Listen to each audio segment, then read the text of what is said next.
What are you looking for when you're looking to fill that spot, whether it's Jerome, Dearness?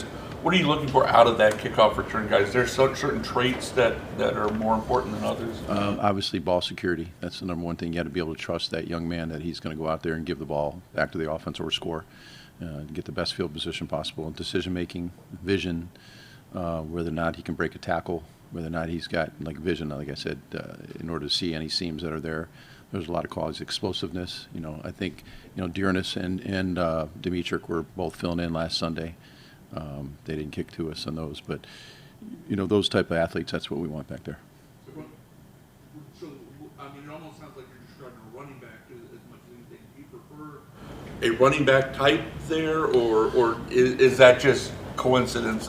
No, I mean kickoff return bodies. You want bigger, stronger guys. I've had Cordero, I've had Percy Harpin, I've had Dimitrik has done it. Dearness Johnson's done it since I've been here. Dontrell Hilliard did it early on when he was here. So they are sometimes the running backs, you like the bigger, stronger. Sometimes the smaller scat back type guys can't take the pounding of a kickoff return. Those are the guys you want as punt returners. You're always looking for a dual guy if you can. The guy could do both. But you're right. I think running back vision is one of those qualities that that we talk about a lot. Chester hasn't done it a lot in his career, but he did it some last year. Could he do that for you guys? Chester's a good. I think he's a good football player. I think he can do anything he wants to do. He can help us at wideout. He can help us anywhere on special teams, returner, wherever we need him. A lot of these kids are probably experiencing just being in those moments, but how do you coach situational awareness on your special teams unit to get them up to speed for the game setting? You talking about any type of situation, like anything that could occur? Yeah, just good punt coverage or knowing when to play ball roll, something like that. Sure. I mean, we talk about situational football all the time. Special teams is unique in that a lot of these situations don't occur all the time. Offense, defense, you get a lot of those type of situations in 2-minute, 4-minute, and a half type deals. In special teams, you might have an onside kick one week and not have another one for 10, 12 weeks. You might have a ball bouncing towards the end zone, like I think you know what you're talking about in the Atlanta game. But we talk about situational football a lot. Our head coach does. I do, in terms of special teams. Every Saturday night, we talk situational football. We show different situations from around the league and how we would react to them. So we cover it plenty during the weekend, especially on Saturday night. And we talk about it. Stephen Bravo Brown's my assistant. He does a great job of making corrections and helping me with substitutions on game day because I'm always looking for that next situation. What's coming up? It's third down. What are we going to do on punt team? Is it a field punt situation? Is it a plus 50 punt situation?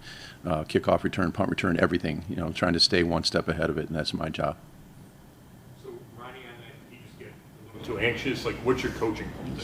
I believe he thought the returner was going to grab it, and that Avery Williams, a smart young man. He's a good player. He may have grabbed it. I think he was far enough away, though, we could have let that roll. That would have been the coaching point there. But Ronnie came to the sideline and said, this is what I thought. And, you can't argue with him because it's a spur-of-the-moment, split-second decision that you have to make. The worst thing that could have happened there is they grabbed it and got 15 yards. So we were still inside the 10. It wasn't a touchback. It was a really good punt by Corey, and we downed him inside the 10. Mike, this is maybe a question, but I think when K warmed up pregame, the roof was closed. Mm-hmm. And then they opened when you guys came back out. Does that change anything? No, I mean,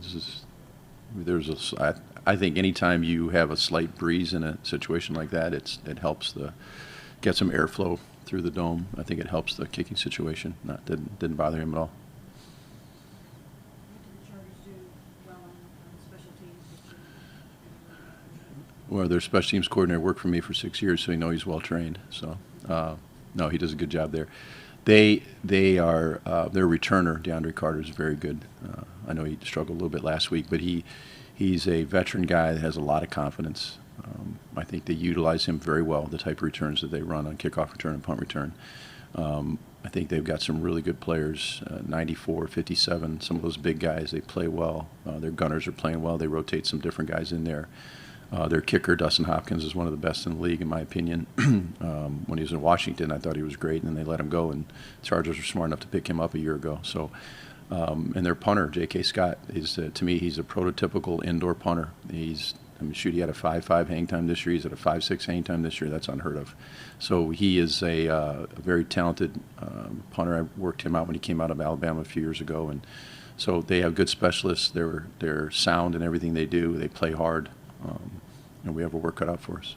What do you think Kate's range would have been last week? As long as it needed to be. I mean, wherever. I mean, when you're in fourth down, and if it's 60, 65, 63, whatever, I think coaches, we have a lot of confidence in them to at least give it a ride and see what happens. How disappointed were you that it fizzled like that and he didn't get that chance? I think we're all disappointed the way the game ended. So, game we thought, we could have won. And, we got to learn from that, learn from the mistakes, build on what we did well and correct what we didn't do well, and let's move on to the Chargers. You talked about Charlie and how his snaps, the holder barely has to turn the ball a bunch of times. How much easier does that make it for the holder kicker? I was watching the game this weekend and felt like they had to spin it a bunch. Yeah, and Charlie. it looks like it makes a difference. Charlie's really good. And in fact, the thing about Charlie, every holder is different. How they catch it, where they catch it, and we try to make it close, but every guy's a little bit different body type. Some guys have longer arms, some guys have short arms, whatever, and where they catch the ball, and that affects where the laces are. Charlie actually can adjust how he turns the ball before he snaps it to compensate for what the holder does. It's incredible. I haven't been around too many guys like that, so he's very, very good at what he does in that regard. We're lucky to have him.